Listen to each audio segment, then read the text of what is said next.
Entonces, esta noche vamos a hablar de abordajes anteriores enterolaterales a la columna torácica. Hay varios puntos a tener en cuenta antes de referirnos propiamente al tema. Los abordajes anteriores a columna cervical y a columna lumbar, digamos que son algo rutinarios en la práctica neuroquirúrgica. Sin embargo, los abordajes a columna torácica, al menos desde la vida anterior, son de poca frecuencia. De ahí depende entonces que la anatomía no se entienda muy bien o no tenga como una familiaridad tan estrecha con la anatomía torácica anterior como la puede tener con otros segmentos de la propia columna. La columna torácica pues tiene distintos puntos que la llevan a ser más compleja. Uno es la realización de abordajes transtorácicos y el mayor riesgo de lesión visceral y viscerocarotídeo relacionado con este tipo de abordajes. Y la limitación o el riesgo que correría uno al realizar algún tipo de abordajes posteriores debido a la manipulación que puede tener, se puede tener el cordón espinal y el déficit postquirúrgico que puede desarrollar. Teniendo en cuenta eso también que pues, la columna, que el cordón espinal a nivel torácico pues, es muy sensible a la manipulación y pues, puede condicionar mayores déficits. Algunos puntos a tener en cuenta respecto a la anatomía cervicotorácica, pues digamos que esta es una anatomía, como les comentaba, conocida, donde podemos identificar los músculos de la línea media, donde se encuentra el esternoioideo y el esternotiroideo y el vientre anterior del esternocleidomastoideo.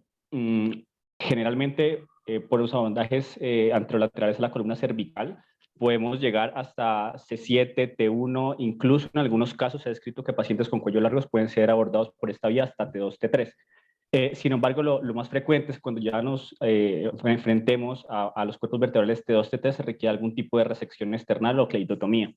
En este pues, abordaje, digamos que es importante tener en cuenta el recorrido del nervio laríngeo recurrente, en el cual en la derecha se encuentra de C7 a T3 y a nivel izquierdo es un recorrido más predecible, haciendo unas alrededor del ligamento arterial. Esto hace pues, que, digamos que en el abordaje izquierdo sea más predecible, sin embargo, los estudios comparativos de derecha e izquierda no han identificado una menor tasa de complicaciones estadísticamente significativas con el abordaje izquierdo. Esta es pues una esquematización de la anatomía torácica como tal, donde pues de importancia vamos a tener las inserciones de los músculos ya descritos, como también la inserción del músculo pectoral mayor, el cual va a tener una inserción a nivel del tercio medial de la clavícula, como también a nivel de la unión costoesternal. Esto es importante porque pues este músculo debe ser desinsertado y desplazado lateralmente en el momento de hacer algún abordaje anterolateral a la columna torácica. Después de la desinserción y el desplazamiento del músculo pectoral mayor, pues vamos a tener el músculo pectoral menor y componentes del músculo subclavio que también deberían ser desplazados y resecados. Bueno, Jorge en la anterior charla nos habló de forma extensa sobre los abordajes posteriores. Aquí quiero pues, puntualizar algunos aspectos. Pues nos habían hablado entonces de un componente superficial del músculo trapecio y latísimo del dorso, un componente medio de los músculos esplenoides rotadores y un componente profundo de los músculos erectores de la espina, donde el longuísimo es el único músculo que llega hasta la base del cráneo, y los músculos también transversoespinales, donde está el semiespinoso, el multífido y pues los rotadores. Me refiero a esto porque en los abordajes donde se plantea llegar a T2, T7 va a ser importante generar una luxación de la escápula, una luxación anterolateral de la escápula, y para eso vamos a tener que desinsertar los músculos asociados a esta estructura.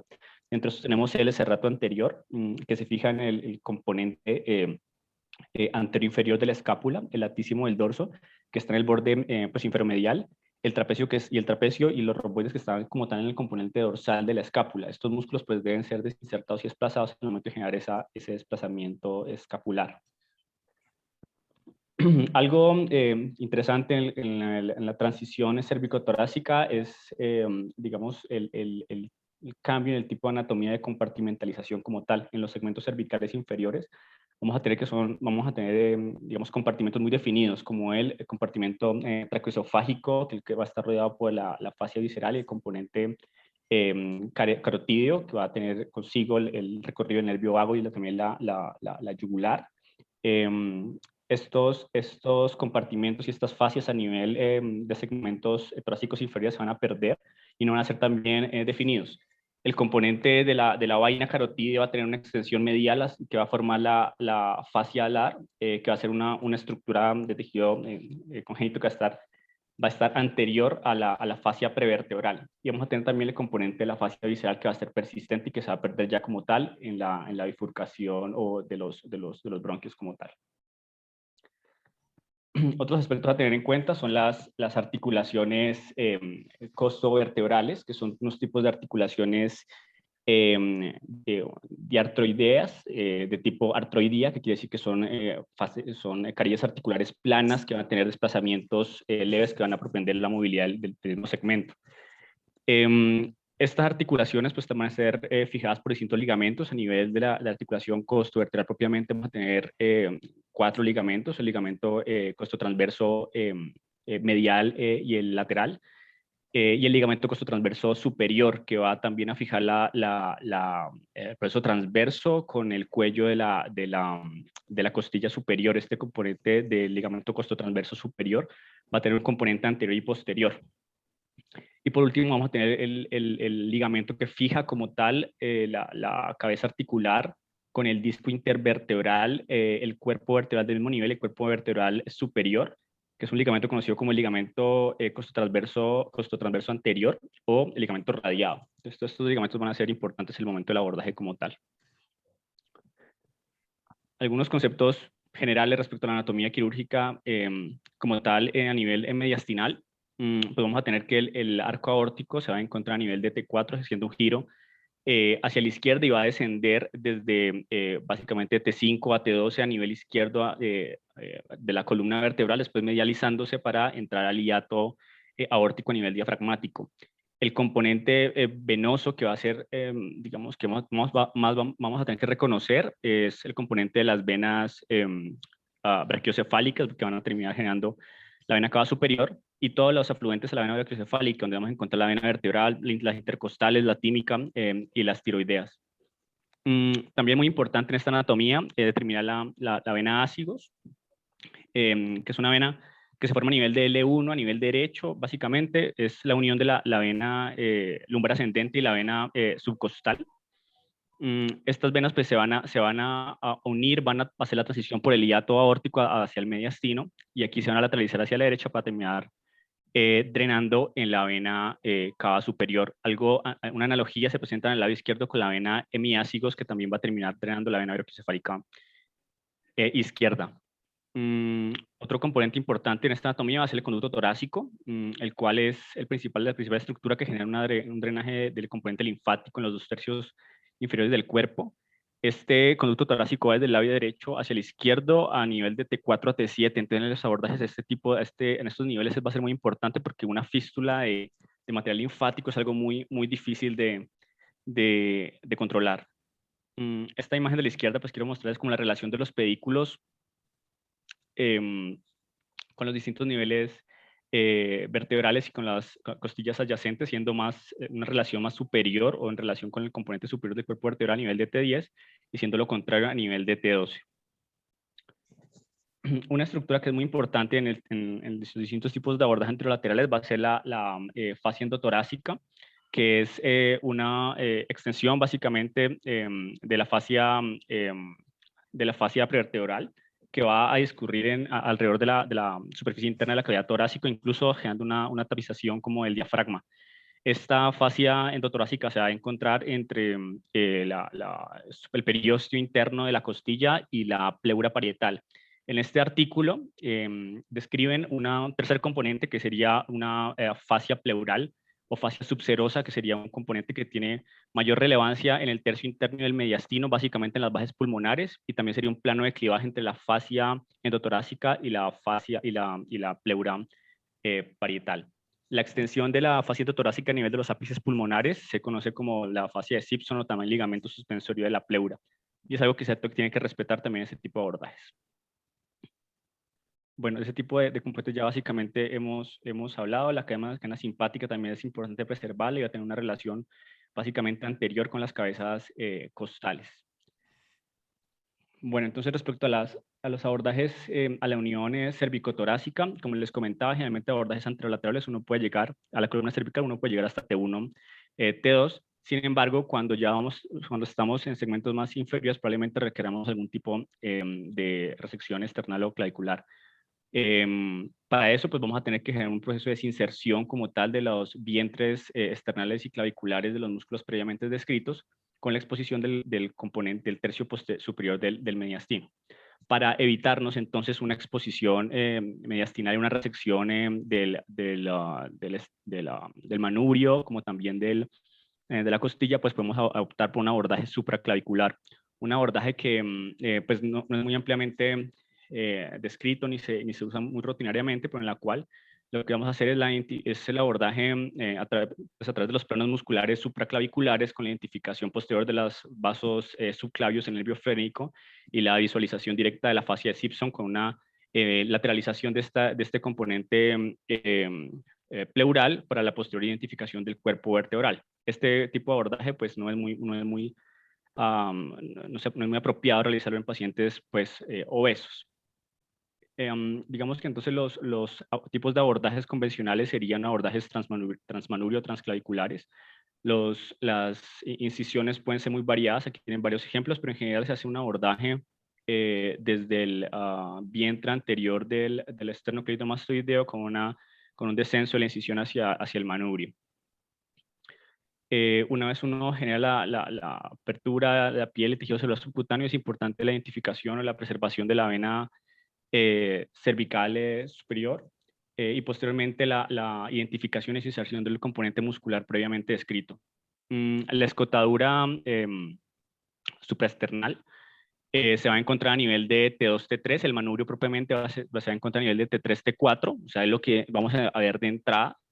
Y el ángulo external se va a encontrar a nivel de T4, T5. Entonces, digamos que este tipo de abordajes es más frecuente realizarlos por un abordaje T3, incluso T2, T4. Una vez se genera la resección de este componente óseo, pues lo que queda es generar una retracción muy cuidadosa de los vasos del tercio superior del mediastino, con el objetivo de identificar el ligamento longitudinal anterior, la apertura del mismo y la lateralización propiamente, la corpectomía. Una estructura importante en la preservación en este punto va a ser las arterias torácicas internas, que van a discurrir también en relación con la articulación costovertebral. Una vez uno pues expone, digamos, el ligamento longitudinal anterior, también va a ser importante generar una disección lateral de los músculos longus colli.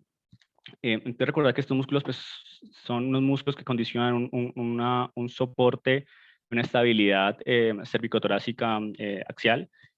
Estos músculos pues, son tres componentes: un oblicuo superior, un oblicuo inferior y un componente vertebral, que básicamente lo que hacen es generar una asociación entre el atlas, incluso entre los cuerpos vertebrales cervicales superiores y los torácicos superiores. Estos músculos pues, van a tener que también ser desinsertados y desplazados lateralmente para generar la exposición del cuerpo vertebral, como ustedes lo pueden ver aquí en estas imágenes.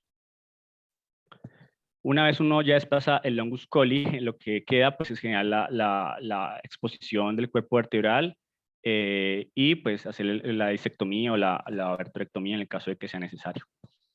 Otro tipo de abordajes que son más extensos implican pues, mayores riesgos, pero que se han planteado con el objetivo de condicionar menores riesgos de injuria pleural y pulmonar, son los abordajes transesternales transtorácicos, en los cuales pues, se hace una esternotomía muy extensa y se hace un abordaje por línea media, tratando de generar un desplazamiento lateral del componente más medial de la pleura parietal, ¿sí? Entonces uno genera este desplazamiento y puede generar un abordaje mucho más directo a la columna, siendo este abordaje pues muy extenso, esta exposición muy extensa. Bueno, ahora para hablar de los abordajes a la columna torácica superior y media, vamos a hablar sobre los abordajes anterolaterales. Este tipo de abordajes pues tienen distintas indicaciones, pueden ser usados en casos de tumores, en caso de hernias discales, en caso de fracturas que condicionan algún tipo de inestabilidad como tal, y en casos de desbalance pues sagital que se pueda presentar. Evidentemente están contraindicados en casos de pacientes que tengan injuria pulmonar o comorbilidades pulmonares muy severas. Importante aquí determinar la lateralidad, en que vamos a basar la decisión de la lateralidad del abordaje anterolateral a la columna torácica.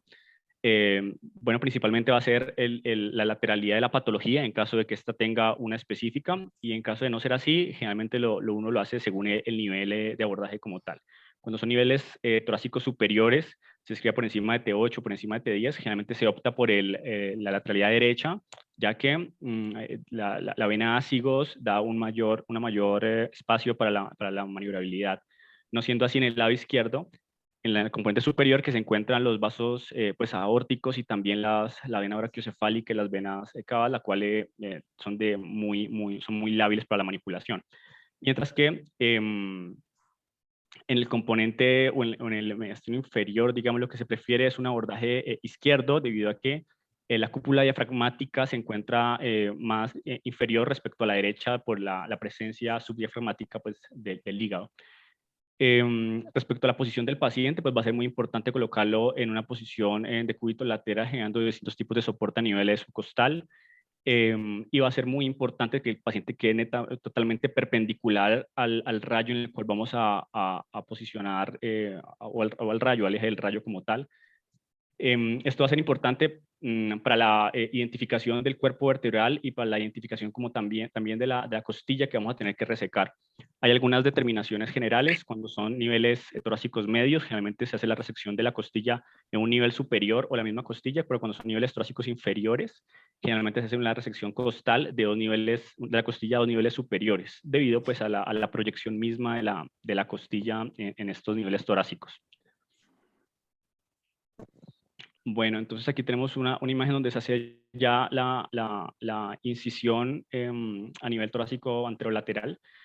Las incisiones son bastante también, varían bastante, depende de la fuente de información. Generalmente las describen como unas incisiones 4 centímetros laterales a la línea media de los procesos espinosos y que discurre hasta la unión condrocostal, aunque también se han descrito incisiones, digamos, más reducidas, en las cuales se hace una incisión a 5 a 10 centímetros laterales a la línea media de los procesos espinosos, una incisión hacia la línea media axilar. Una vez se realiza la disección de los músculos del componente medio dorsal, se hace la exposición de las componentes costales, y de ahí en adelante va a ser importante la esperistización y la desinserción del componente más profundo de las costillas, denominado lecho costal. Esto quiere decir la disección del periósteo de la superficie interna de la costilla y la desinserción o el desplazamiento de la fascia endotorácica y la pleura parietal. En este momento lo que se realiza entonces posteriormente es la resección costal, lo más amplia posible según la exposición que se haya obtenido, y posteriormente la exposición como tal de la fascia endotorácica y la apertura de la pleura parietal en caso de que vayamos a hacer un abordaje transpleural como tal. En este caso, evidentemente, al hacer un abordaje transpleural se debe asegurar previamente una intubación con un tubo bilumen en la cual se garantiza un colapso pulmonar que permita el abordaje transtorácico intrapleural. Al hacer entonces la apertura de la cavidad de la pleura parietal y el desplazamiento pulmonar, vamos a llegar a la profundidad a la columna torácica como tal, la cual va a estar recubierta por la pleura parietal. Se debe generar una apertura longitudinal de la pleura parietal en esta localización, en los cuerpos vertebrales que vamos a identificar, y posteriormente la identificación y ligadura de los vasos segmentarios que van a discurrir generalmente a nivel medio del cuerpo vertebral. Una vez se realiza la ligadura del cuerpo vertebral, ligadura de los vasos segmentarios, entonces va a ser importante generar, en caso que hagamos una corpectomía, iniciar por las disectomías inferior y superior, para posteriormente centrarnos en la corpectomía propiamente y generar posteriormente la identificación del foramen de conjunción, el cual nos va a dejar un reparo de la componente más posterior del cuerpo vertebral que debe ser resecado, y también nos va a dar un margen de seguridad respecto a la raíz emergente. Aquí tenemos entonces un ejemplo de una corpectomía que se lleva a posicionamiento de un cilindro autoexpandible. Este es el control postquirúrgico, donde se ve una adecuada corpectomía con el posicionamiento del cilindro y una fijación lateral complementaria. Este me pareció interesante, es una serie de casos publicada en el 2011 que hace referencia en la revista de cirugía cardiotorácica, y hace referencia a cómo le fue a los pacientes que llevaron este grupo a cirugía, a cirugía espinal torácica por vía anterior. Entonces ellos eligieron el tipo de abordaje individualizando el paciente, básicamente teniendo en cuenta la morfología de la patología que se presentaba, la inestabilidad y el nivel de la lesión. Ellos valoraron 142 pacientes en 10 años y tuvieron mucha precaución con la realización, con la ligadura de vasos segmentarios mayores, por ejemplo, la arteria Mikiewicz, que es algo que tiende a estar bastante reportado en la literatura. De estos 142 pacientes, ellos en 85 pacientes hicieron toracotomía, que fue el procedimiento pues, de mayor realización. Generalmente se hicieron en contextos de escoliosis, enfermedad degenerativa, siendo menos frecuente en el contexto de enfermedad traumática. Y pues de importancia que en el contexto de toracotomía se encontraron complicaciones en 45.1% de los casos, en relación básicamente con presencia de dolor torácico posquirúrgico, como también con presencia de neumotorax residuales. Estos son algunas imágenes de los que ellos plantean, unos abordajes por toracotomías a columna de T8, un abordaje con resección de manurio y esternotomía a nivel de T2, T3 y abordajes a nivel de L2, L3 con abordajes retroperitoneales. Entonces, teniendo en cuenta las altas tasas de complicaciones que se pueden llegar a presentar con abordajes anterolaterales, pues es importante preguntarse qué es mejor, si un abordaje anterior o un abordaje posterior. Este me pareció un estudio bastante interesante publicado en World of Surgery, donde planteaban precisamente esa dicotomía respecto a la realización de corpectomías en la región torácica. Ellos entonces hicieron un gran número de pacientes, de corpectomías en un gran número de pacientes desde 2005 al 2016, 1.327 pacientes, 64.9% vía anterior, 35.1% vía posterior. ¿Qué encontraron ellos? Lo primero que encontraron fue que las vías posteriores se relacionaron o se realizaron más frecuentemente en pacientes hombres, pacientes mayores y pacientes que presentaban mayores riesgos cardiopulmonares. Al realizar los análisis de los resultados que presentan los pacientes en el seguimiento como tal, en el análisis multivariado se encontraron algunas diferencias estadísticamente significativas, pero en el análisis monovariado no se encontró ninguna diferencia estadísticamente significativa entre los abordajes anteriores y posteriores. ¿Qué plantean ellos respecto a estos resultados? Que ellos escogen el tipo de abordaje según la patología misma. Es decir, los abordajes anteriores ellos los usan más en patología musculoesquelética, por ejemplo, en algunos tipos de hernias discales o fracturas vertebrales, donde lo que se quiere hacer es una exposición amplia con el objetivo de asegurar una corpectomía completa y una estabilidad, digamos, estructural.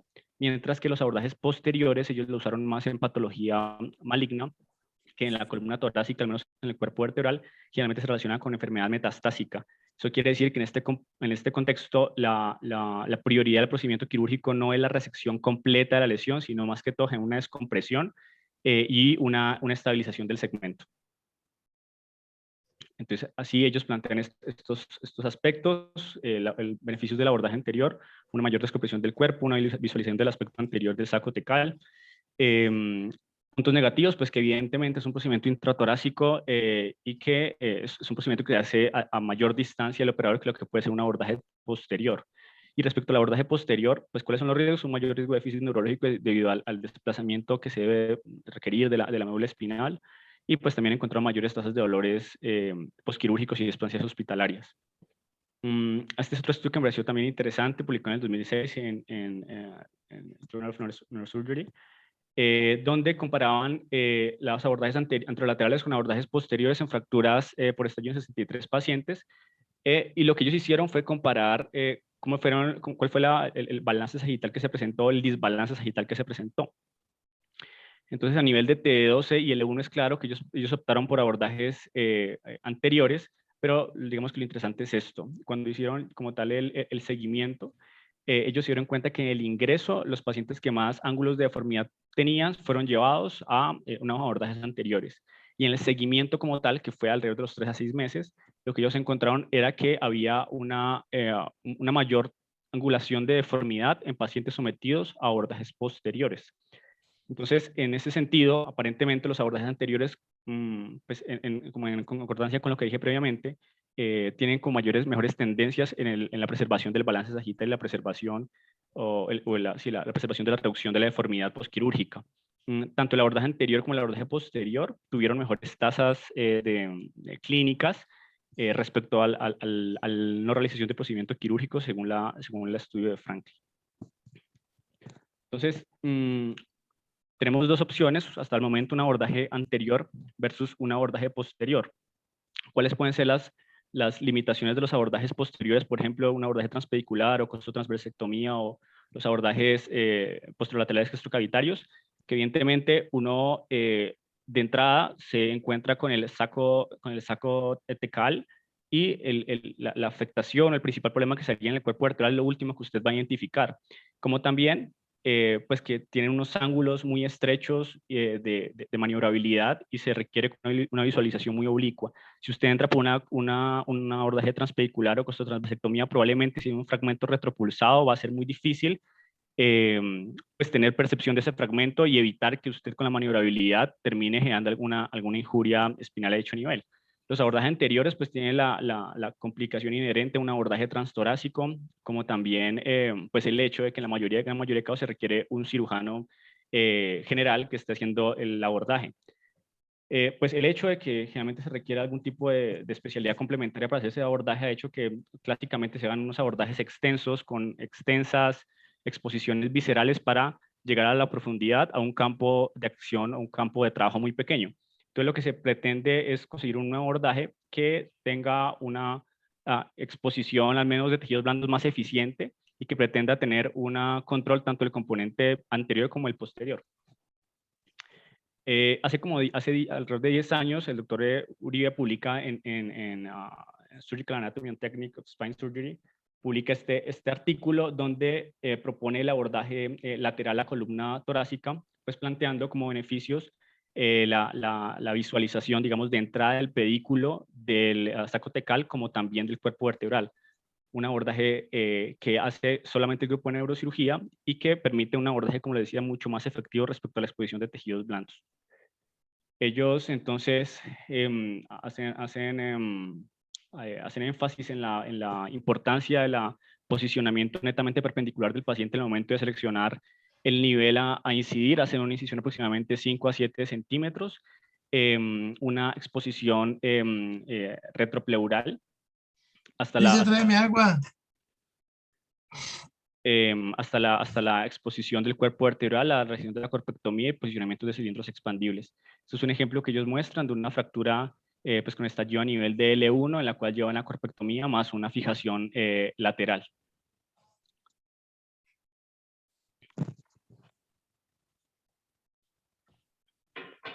Bueno, respecto a los abordajes toracolumbares, vamos a tener también una gran variedad de abordajes. Probablemente uno de los más difundidos va a ser el abordaje transtorácico a la columna torácica media. El posicionamiento básicamente el mismo. Como estamos hablando de niveles toracolumbares, va a ser importante al menos conceptualmente, la identificación de la costilla a incidir, que sería 2 niveles por arriba del cuerpo vertebral. Es decir, para el cuerpo vertebral T2 estaríamos hablando de la resección de la costilla número 10 y para un L1 más o menos la resección de la costilla número 11. Se generan unas incisiones como las previamente descritas. Posteriormente la exposición del componente superficial toracolumbar a nivel del latísimo del dorso, la apertura del mismo, depende del nivel de apertura de los romboides. Y la posterior visualización de la costilla pues expuesta. En ese momento pues lo que se hace es la desinserción de los músculos intercostales del superficial medio y el profundo. Y vamos a lo mismo, la desperiostización del lecho costal, del componente inferior de la costilla propiamente. Una vez se desperiostiza el lecho costal como tal, se separa el lecho costal, se hace la resección misma de la costilla, un abordaje transtorácico transpleural como lo habíamos descrito previamente, y la identificación del cuerpo vertebral, que va a ser muy importante en el momento de la identificación del cuerpo vertebral, la identificación de los vasos segmentarios como lo había descrito previamente. También podemos encontrar abordajes extrapleurales a la columna torácica, donde evidentemente la diferencia va a ser que no vamos a generar ningún tipo de apertura o incisión pleural, sino que vamos a hacer una disección a través de la fascia endotorácica por el componente posteromedial hasta pues, la unión con el cuerpo vertebral. Aquí tenemos entonces una imagen de un abordaje extrapleural, donde lo que se hace es la retracción de todo el componente pulmonar y pleural para la exposición misma de la cuerpo vertebral. Esta es la forma en la cómo se realiza la apertura de la fascia endotorácica. Como les decía, hasta el punto de unión de la articulación costo-vertebral y para el posterior trabajo sobre el mismo disco intervertebral. Algo interesante pues, respecto a los bajos segmentarios es qué tantos niveles se debe realizar la ligadura. En el texto de referencia, planteaban que en estudios animales se había identificado que una ligadura de vasos segmentarios del cuerpo vertebral mismo de la lesión, el cuerpo vertebral inferior y superior, podía llegar a la reducción de 4 veces el flujo sanguíneo del cuerpo vertebral. Por tanto, ellos plantean la ligadura no solo del mismo cuerpo, sino de los dos cuerpos adyacentes. ¿Cómo lo plantean?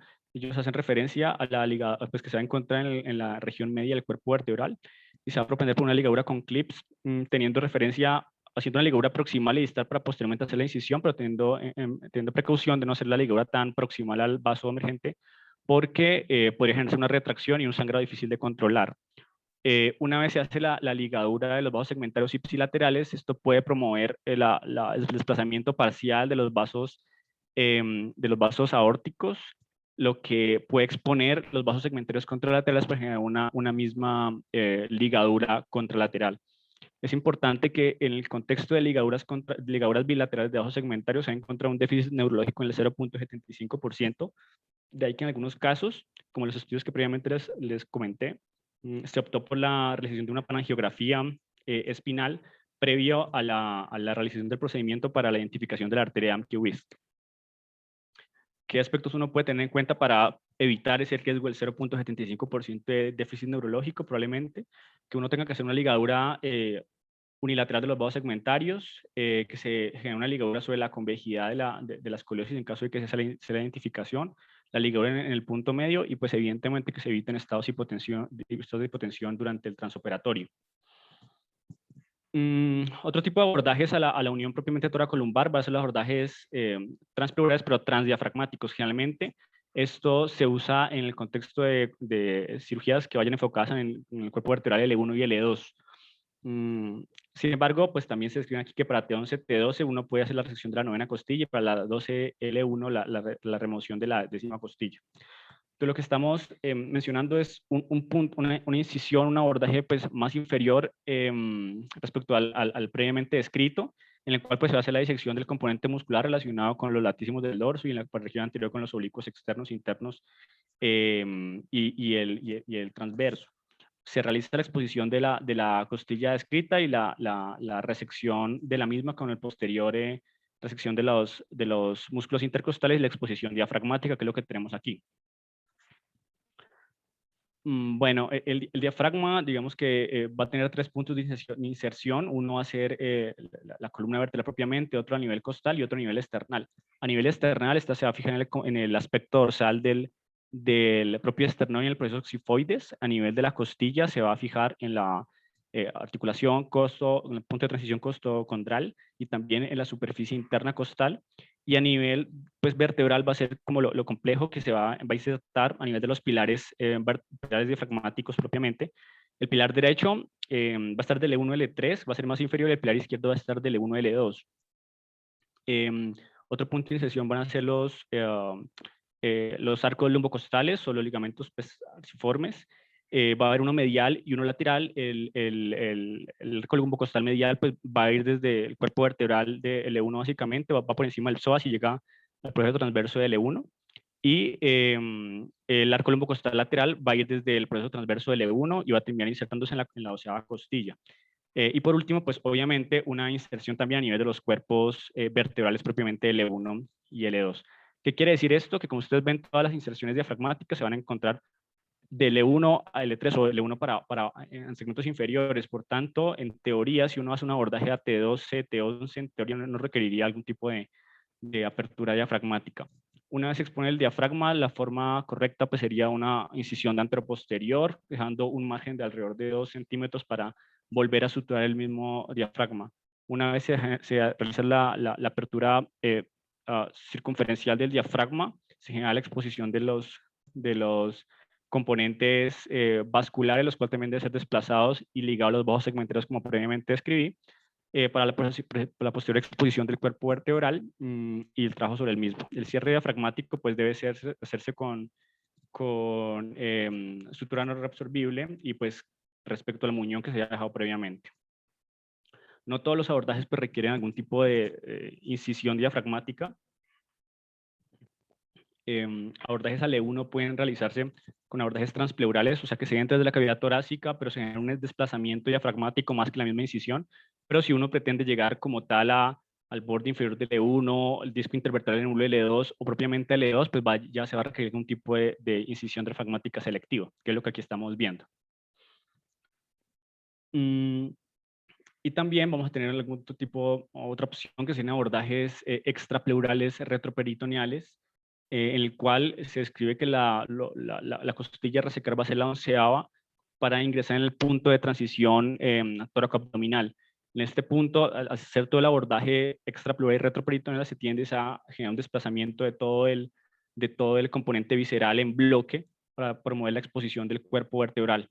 En este contexto, lo que vamos a identificar es los vasos, la aorta con sus vasos segmenteros cuando se ven ligados y desplazados, y a nivel posterior, la identificación del psoas y el cuadrado lumbar con pues, el cuidado inherente que se debe tener del músculo genitofemoral, el cual en esta parte, de hecho, tiene un trayecto intramuscular, o sea, superficializándose y transcurriendo a nivel de la superficie anterior del psoas a nivel del L3, L4. Respecto a los abordajes retroperitoneales a la columna lumbar, pues no me voy a exponer mucho porque esto lo va a mencionar Cristian en una charla propia de este tipo de técnicas. Sin embargo, lo que vamos a hacer es abordajes de línea media en distintos niveles según el nivel que se quiera promover. Generalmente hacemos abordajes mínimamente invasivos a nivel del E5, S1. Se genera una apertura, una incisión de piel, tejido celuloso subcutáneo y se lateraliza para ingresar por la fascia de Spiegel, que es el principal punto, pues digamos, avascular y punto donde se lateralizan los músculos rectos.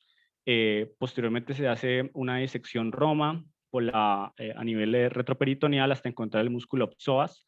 Como les comentaba, en la región anterior del psoas se va a encontrar el nervio genitofemoral, siendo laterales los nervios ilioinguinal y hipogástrico y cutáneo femoral lateral, que también deben ser preservados. Una vez uno medializa la disección Roma retroperitoneal, se encuentra con los vasos ilíacos, los cuales deben ser identificados y deben ser ligadas las venas sacras medias y la vena sacra inferolateral para generar una mejor exposición del nivel que generalmente se realiza, que es el E5-S1, generalmente pues indicado en casos de listesis.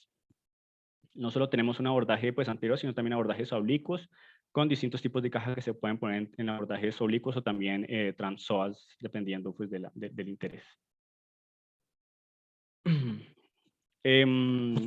Por último, me pareció interesante que se está presentando ya avances respecto a cirugía espinal por toracoscopia. Este probablemente también es del grupo de Barrow y es uno de los primeros artículos que encontré sobre ese tipo de abordajes. Ellos describen de entrada que los abordajes a columna cervical pueden ser más factibles a nivel de endoscopia debido a que hay una menor distancia entre el objetivo anatómico y la piel, y siendo los abordajes a columna lumbar también más factibles debido a que al realizarse de forma posterior generalmente hay un mayor rango de movilidad. Sin embargo, en los abordajes torácicos pues tienen una dificultad inherente al abordaje propiamente transtorácico y a la anatomía que se debe afrontar. Ellos entonces optan por las posiciones de cúbito lateral y la inserción de distintos puertos para el abordaje endoscópico según el nivel que se quiera realizar. ¿Están viendo ahí, profe? Sí, estamos bien. Bueno, este es un ejemplo que encontré sobre una paciente de 56 años que había presentado tenía un antecedente, un carcinoma escamocelular de cuello, y pues consultaba por un cuadro básicamente de dolor lumbar sin déficit neurológico. Ellos pues, hacen el abordaje como tal, identificando una fractura patológica a nivel del E1 que tiene pues múltiples fragmentos y uno desplazado hacia posterior generando una estenosis del canal espinal propiamente. Ellos entonces, como ven aquí, el principal componente de estenosis del canal es a nivel del E1, siendo L2 y T12 pues parcialmente respetados. La puntuación de SINS le da es mayor a 7, por lo cual se considera pues que es potencialmente inestable. Ellos entonces garantizan una posición de cúbito lateral con un eje perpendicular al cuerpo vertebral, identifican su nivel vertebral. Y en el contexto de este tipo de abordaje, ellos optan por 4 puntos de entrada, uno para la cámara, succión, irrigación, retracción y otro trabajo de puerto. Aquí ellos entonces están ingresando como tal los trócares, y lo que se identifica aquí básicamente es un abordaje evidentemente transtorácico transpleural, evidentemente. Entonces aquí lo que hace es un colapso pulmonar, aquí es el pulmón izquierdo, y ese es el diafragma. Como estamos ingresando a nivel del E1, pues evidentemente vamos a tener que hacer algún tipo de incisión diafragmática, y es lo que ellos aquí plantean hacer. Aquí lo que ellos están encontrando es básicamente diafragma con grasa retroperitoneal y el psoas.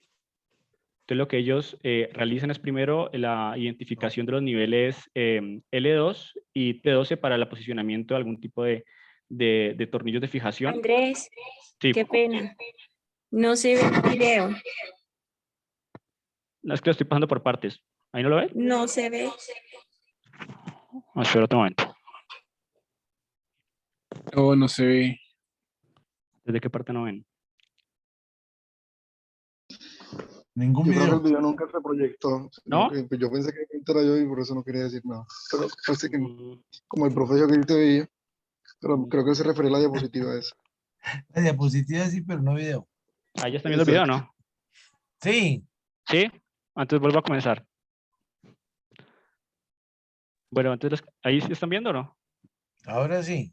Ah, bueno, entonces está lo que les comentaba, una paciente con una fractura patológica del E1 con pues, múltiples fragmentos y un fragmento desplazado condicionando estenosis del canal espinal, una puntuación de SINS de superior a 7, se considera manejo quirúrgico por la inestabilidad, un abordaje por 4 puertos, y aquí lo que estamos haciendo es el ingreso como tal de los trócares a la cavidad torácica, un abordaje evidentemente transtorácico transpleural. ¿Me están siguiendo ahí? Sí.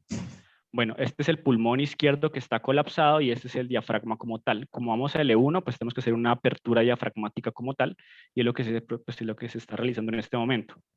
Ellos generan la exposición del psoas y de grasa retroperitoneal para la exposición de los cuerpos vertebrales. Ellos ponen tornillos de fijación inicialmente en L2 y posteriormente van a posicionar el tornillo de L1. Una vez pues que ellos posicionan los 2 tornillos, una identificación fluoroscópica, pues van a tener un campo de seguridad para la realización de la corpectomía. Y eso es lo que están haciendo en este momento, la resección, pues, digamos, por fragmentos de la misma corpectomía, tanto con fresa como con gubia. Va a ser importante aquí la identificación del pedículo, lo que les va a dar una relación del margen posterior del cuerpo vertebral a respetar.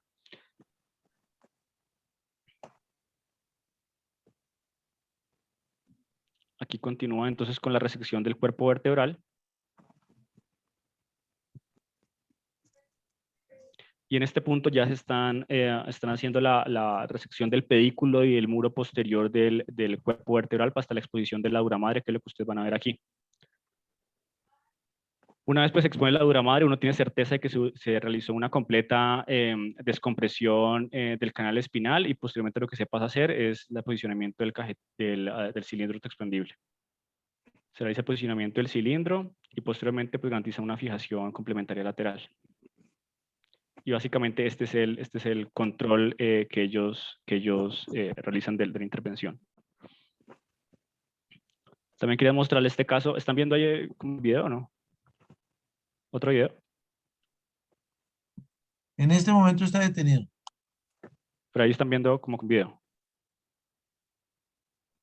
No, No, dame un O sea, segundo. está como en YouTube, está en YouTube. Ah, no, qué pena. Y ahí estás en YouTube. Listo. Ahí ya.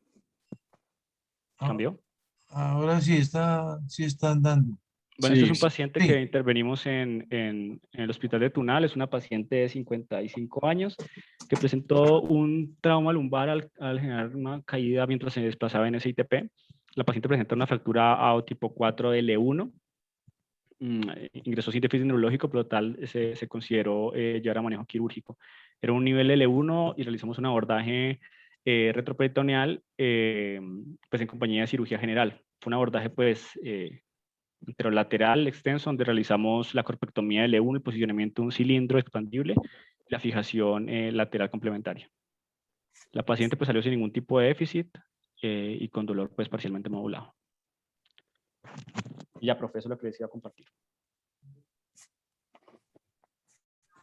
Bueno, muy bien.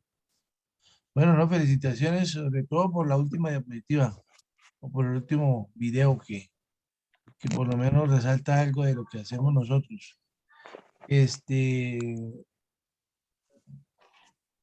cirugías son un desafío, ¿no? Hay que entrar pensando que el paciente puede desangrar bastante. Esas cirugías una corpectomía sangra 1500 centímetros de sangre y el paciente se puede colapsar y se puede complicar el procedimiento. Hay muchas estructuras venosas, arteriales, críticas, no se pueden hacer movimientos realmente peligrosos porque la paraplegia es una complicación temible. A veces se queda, cuando uno está empezando a hacer estas cirugías, pues se desorienta. Sobre todo porque el abordaje lateral no es tan familiar para nuestro quehacer diario. Siempre hacemos esos abordajes puramente posteriores. Cada vez yo diría que es menos. Yo hace como unos 2 años que no hago un abordaje anterior a columna. Antiguamente hacíamos frecuente, era muy seguido, para hacer las descompresiones de las vértebras y alinear adecuadamente, pero desde que aparecieron los cilindros expansibles, el abordaje desde atrás legalmente lo ha permitido evitar abrir la cavidad torácica o abrir la cavidad abdominal, retroperitoneal. Entonces cada vez menos, pero bueno, todavía tienes indicaciones y es muy bueno repasar esto. Recordar que siempre los abordajes, el hígado en el lado derecho impide el abordaje a la zona lumbar. Entonces los abordajes se hacen por el lado izquierdo. Desde T10 hacia abajo se hace por el lado izquierdo. En cambio, por el lado derecho siempre arriba de T10 o T9. Y lo otro es que se necesita un cirujano general que le ayude a uno a caer exactamente encima de la vértebra que uno quiere operar, porque a veces queda uno con un ángulo de visión no correcto. Eso es clave. Hay que planear bien la cirugía.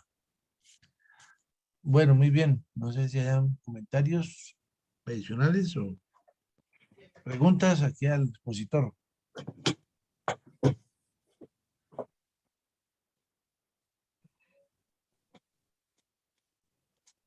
Quisiera que Andrés nos aclarara sobre los abordajes endoscópicos cervicales. No le entendí bien cómo era el abordaje común y corriente, como lo planteaban ahí en, eh, porque es que da temor siempre las estructuras, la carótida y esto, ¿cómo lo manejaban? Sí, claro, profe. Este es un grupo pues como muy pionero en la realización de abordajes endoscópicos a todo el eje. Ellos básicamente lo que escriben en el artículo es que tiene mayor facilidad respecto a la columna torácica por la cercanía con la estructura pues eje, que sería las estructuras óseas para nivel del cuerpo vertebral. Los abordajes que hacen es anterolaterales, básicamente, menos que la misma forma de un abordaje anterolateral abierto, profe.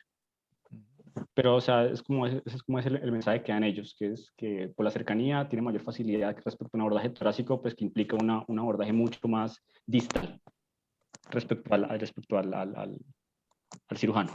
Sí, claro, eso necesita como todo metiendo una agujita y después dilatadores y dilatadores Sí, claro. para que no haya riesgo de perforación a una estructura, imagínate la laringe, la tráquea, bueno, Sí, claro, claro. venas, etcétera. Bueno, muy bien, entonces felicitaciones y muchas gracias a todos por asistir a la reunión. Estaremos en contacto. Gracias. Que descansen. Gracias.